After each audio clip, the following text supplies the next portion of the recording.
मोअज़्ज़ज़ सामीन गिरामी कदर, बहुत सी बातें हैं जो कहना मतलूब और मकसूद होता है, लेकिन वक़्त की किल्लत होती है, इसलिए चंद बातों के ऊपर सिर्फ कमेंट करते हुए आगे बढ़ेंगे।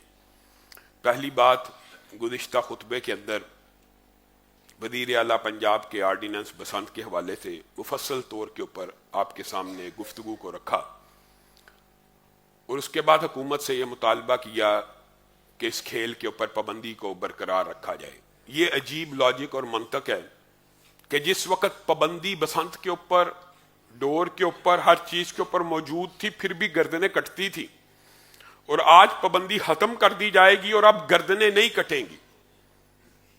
पिछले खुतबे में भी ये गुजारिश की थी और इस खुतबे में भी ये गुजारिश करते हैं, आप सिर्फ एक जिम्मेदारी अपने सर पे ले लें। ठीक है, मैं बसंत की इजाजत देती हूं और इस तारीख को लाहौर के अंदर बसंत होगी, एक जुमले के साथ, अगर किसी का खून बहा, अगर किसी की गर्दन कटी, मैं जिम्मेदार हूं, तो हम आपकी कोई इख्तलाफ नहीं करेंगे। आप अगर जिम्मेदारी कबूल करें, और हजरत उमर ने कहा था एक बंदे के कत्ल के ऊपर पूरा यमन ही मुलव्वस क्यों ना हो, सबको किसासन कत्ल कर दूंगा। बताइए, वो डोर से जो बंदा मरेगा उसका खून किसके सर होगा जी? उसका हल भी सोच लिया। क्या सोचा जी?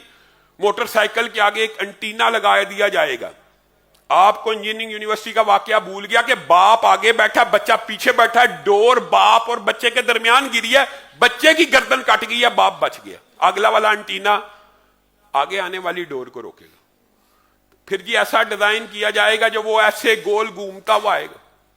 यानी ये मुश्किलात पैदा करनी है, जो सवारी चलाने के अंदर मुश्किल पैदा हो जाए, जो गरीब बंदे को पहले हेलमेट के अंदर और इस तरह की चीजों में जाया गया, पहनना चाहिए। अब एक तेजदार धाती जो है लोहे का जनाब वेल्ड किया जाएगा मोटरसाइकिलों के ऊपर, तो फिर कोई शख्स नहीं मरेगा। अगर कोई मर गया, बताइए कौन जिम्मेदार? तो उलमा का, दीनदार तबके का आपसे यही मुतालबा है कि यह खूनी खेल एक अरसे से बंद है और इसके अंदर सिर्फ डोर नहीं, हुल्लड़बाजी, मौसीकी, असलहे की नुमाइश, गोलियां, हवाई फायरिंग। अगर आप सिर्फ फेस्टिविटी के नाम पर और लिबरल और सेकुलर माफिया की खुशनुदी हासिल करने के लिए कोई ऐसा फैसला कर रहे हैं, तो उनके लिए एक दिन इस बगैरत काम के लिए मुख्तस कर दें। कम से कम लोगों की जानों से तो ना खेलें। इस खेल की इजाजत किसी सूरत नहीं होनी चाहिए। दी धागे हाली से बगैर मांझा लगे, इस तरह की बातों से ये काम नहीं रुकना। हम तो कहते हैं आप ले लें, कोई अफसर, अगर खुदा ना हास्ता मैं किसी को बद्दुआ या तान देने की बात नहीं, बात यह है कि जब अपने बच्चों के ऊपर ऐसी कोई आलम आए तो फिर इंसान को पता लगता है।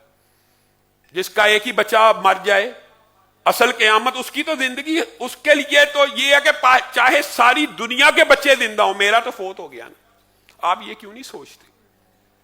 अल्लाह के लिए इस कबीह अमल को जो पाकिस्तान के मुआशरे से खत्म हो चुका है, सिर्फ जिद की वजह से इसको दोबारा नाफिज ना किया जाए। पिछले जुम्मे के अंदर चलानों के हवाले से गुफ्तगू की तो वो जो लोडर रक्शे वाले वो भी आए। उन्होंने कहा लामा साहब आपको इस बात का नहीं पता? मैं कहा नहीं। कहते हैं हमारे ऊपर ये जो पिकअप्स और कैरी डब्बे होते हैं, इनकी एसोसिएशन ने मुकदमा किया हुआ हाई कोर्ट के अंदर। मैं कहा क्या? कि ये जी चूंकि लोडर जो था वो पिकअप की जगह काम आना शुरू हो गया, पिकअप की कीमत ज्यादा थी, लोडर की कम थी, तो पिकअप वालों ने कि हमारा कारोबार ठपना, और लोडर वालों के ऊपर एक कोई कोर्ट के अंदर स्टे लिया हुआ है या ऐसा मामला किया हुआ है कि इनको नंबर प्लेट्स नहीं लग सकती। तो जब नंबर प्लेट नहीं लगती तो इस लोडर का, मेरे इल्म में नहीं था, हर रोज जो बंदा लोडर लेके निकलेगा उसके ऊपर 200 रुपए का पहले चलान था। तो लोडर वाले गरीब लोग थे, वो हर रोज 200 रुपए का चलान कटवाते थे और उन्होंने हुकूमत के खिलाफ एहतजाज नहीं था किया। वो समझते थे ये भी पेट्रोल के खर्चे में डाल दो 200 रोजाना। उन्होंने कहा अब जुल्म ये हुआ है कि बजाय ये कि फिर नंबर प्लेटों का हुकूमत केस लड़ती हुई इन लोडर्स को मेन स्ट्रीम में दाखिल करे, इनकी नंबर प्लेटें जारी करे, एक्साइज और टैक्सेशन से कमाई हो, उन्होंने एक इसका हल सोचा है। मैं कहा क्या हल सोचा है? कहा अब वो 200 रुपए को 2000 रुपया रोजाना कर दिया है।